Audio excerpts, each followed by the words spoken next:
Gonna get right into it. Sucker Punch is a 2011 psychological action fantasy starring Emily Browning, and I'd even say it has an all-star cast, even if some of these actors weren't as well known back then. The viewers initially follow a young woman with the moniker Babydoll as she is wrongfully sent into a corrupt asylum. To cope with her own institutionalization, she retreats into alternate realities of her making and plans for an escape. To give a bit of background on the movie itself, it wasn't received the best at the time of its release, making only a few millions more in the box office compared to its budget. I like to think it suffered the same problem Jennifer's Body had at the time, and that was finding its target audience. On the surface and in trailers, the film may seem like it's catering to fan service, but within the actual film, the main themes are more about women empowerment. Yeah, these two things have audiences that are pretty much polar opposites of each other. An audience that's here for short skirts and cleavage isn't going to have as much appreciation for the introspection this film inspires in oneself. Marketing needs to answer for this, although I wouldn't know how to market this movie to feminists either. Maybe if the trailer heavily included parts of Sweet Pea's speech.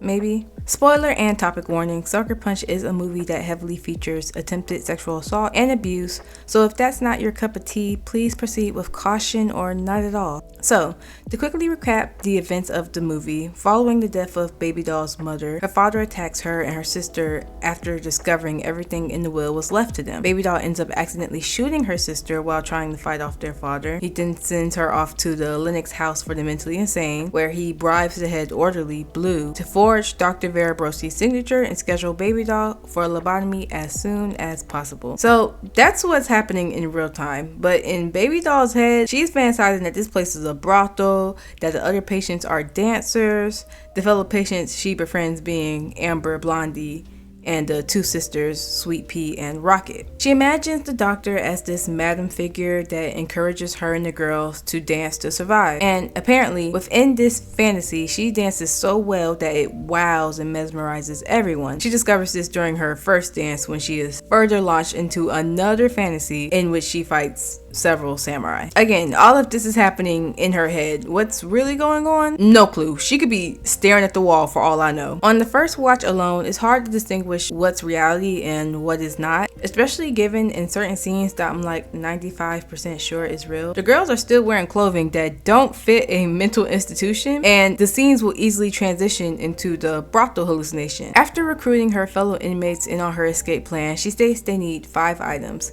a map, fire, knife, key, and a mysterious 5th item. Now, when obtaining these items, Babydoll's dancing is utilized as a distraction several times, and when she dances, another fantasy sequence starts, the fantasy reimagining their efforts to retrieve said item. Knowing that the whole brothel storyline is not reality, I do wonder what is actually taking place in order to distract. Is Babydoll actually dancing? Is the dancing actually her seducing whoever she needs to? Or did she just sneak around this place and grab whatever she needed to when the time was right? At the beginning of the knife retrieval mission, we do see Rocket first sit on the cook's lap, as if they're about to start a seduction. And if this is normally how the personnel interacts with the patients, well, I see why Babydoll was imagining this place as a brothel. As we know, the knife mission goes awry and Rocket ends up stabbed. Skipping past the ensuing chaos, after locking Sweet Pea away, Blue interrogates the other girls. He ends up shooting Amber and Blondie and then tries to sexually assault Babydoll. Fortunately, she stabs him with the knife and grabs the key. Babydoll then frees Sweet Pea from the utility closet and they make a run for the exit, where they find the front gate is blocked by a group of men. She then realizes that she is the 5th item and sacrifices herself so Sweet Pea can make a run for it and escape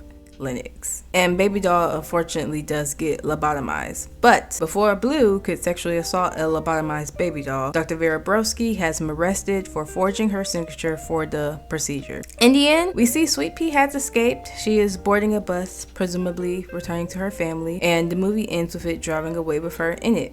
And that is Sucker Punch. So the core themes of the movie being inner strength and willpower is perfect for a protagonist that is a daydreamer weaponizing their mind. And now that we've recapped the events of the movie, I wish to establish what makes Babydoll a maladaptive daydreamer, in which we ask ourselves, what is maladaptive daydreaming? Well, the name tells on itself. It's a mental condition where one daydreams excessively. What makes this habit unhealthy or maladaptive is when it's done as a negative attempt to cope with an issue. The daydreams are often vivid, having complex plots and characters, and the daydreamer can initiate the daydream at will. The characters in the daydream story can be inspired by anything, the real people around them, other characters in media, or just pure creativity. A key component of maladaptive daydreaming, however, is that those that do it do know the difference between what's reality and what's in their head. It's a whole other ball game when you start confusing the two. This condition is not recognized as an official mental health issue. However, it is more common in those with certain conditions such as ADHD, OCD, anxiety, and depression. So far, Babydoll meets all the criteria. She uses her daydreams to cope with her situation, makes the people around her characters in her world, and given all that's happened to her, it's not hard to imagine she's dealing with some sort of anxiety or depression. In addition, each of the 4 worlds that Babydoll imagines has a backstory to it. The film had animated promotional shorts to give a bit of context to each of them. The 3 samurai serve a lord that kills and gains power from artifacts. The dragon's castle is under siege and home to a cult. The robots are rebelling against the oppressive class living in the city. And then the battlefield is heavily based in World War I. So each one of her fantasy worlds have an intricate plot within itself, like what most maladaptive daydreamers have for their own. The daydreaming itself is sometimes accompanied with unconscious facial expressions or repetitive movements, so I find it interesting that Babydoll enters her daydream when she's in active movement, her dancing. Now, some people interpret Suckerpunch as more so being Sweet Pea's story over anything, due to her being the narrator, being the only one to escape a Lennox house of the mentally insane, and due to having that one scene where she is dressed up as Babydoll getting the lobotomy. There's also certain dialogue that support this theory, such as when she's dancing and Dr. Broski has to ask her where is her mind at, implying she may be daydreaming in the moment. Stop. Where are you right now? Are you with us or not?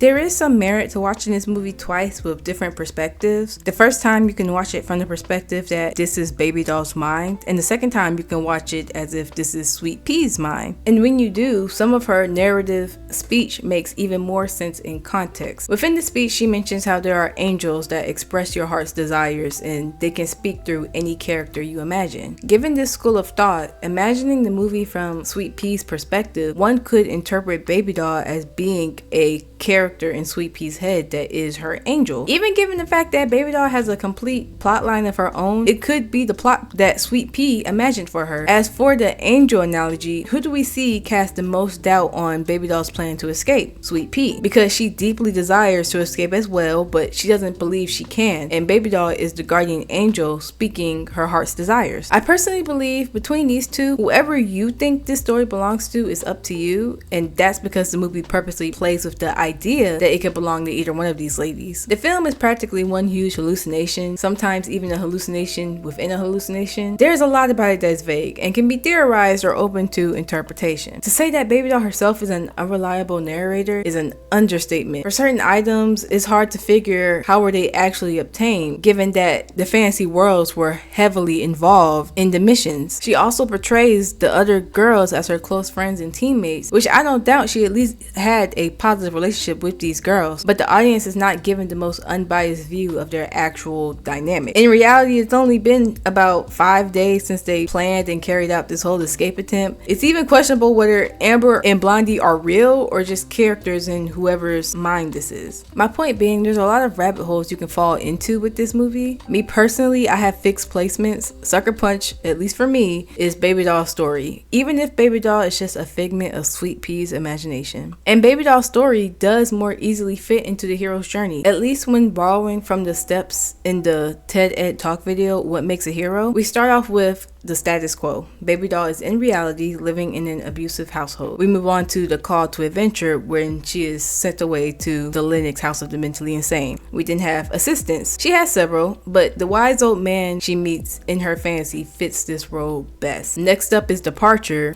Funnily enough, right after she meets that old man, she has her first fight. Although an alternative interpretation could be Dr. Vera Broski as her assistant and her entering the fantasy itself as her departure.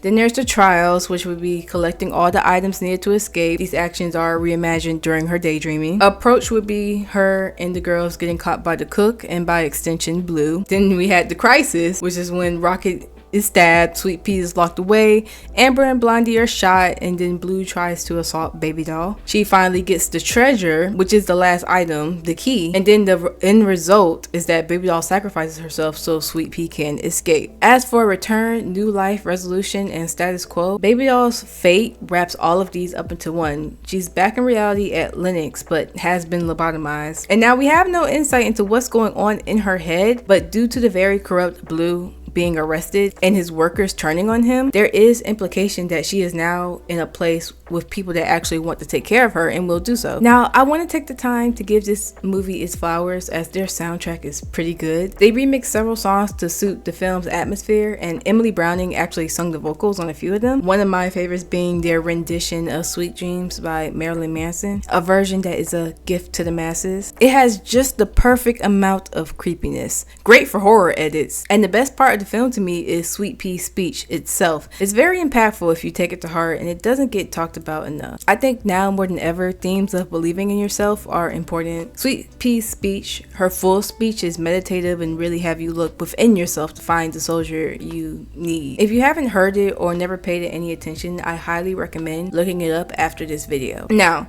Suckerpunch isn't the only portrayal of maladaptive daydreaming in film. A few other examples being The Secret Life of Walter Mitty and Bridge to Terabithia. However, I do find Suckerpunch's portrayal of maladaptive daydreaming the most enjoyable. And then there are movies like Black Swan that lean more towards schizophrenia than daydreaming. Yeah, that poor girl didn't know what the hell was going on. But that is it for my video today. If you liked it, let me know, leave a comment, and I will see you next time.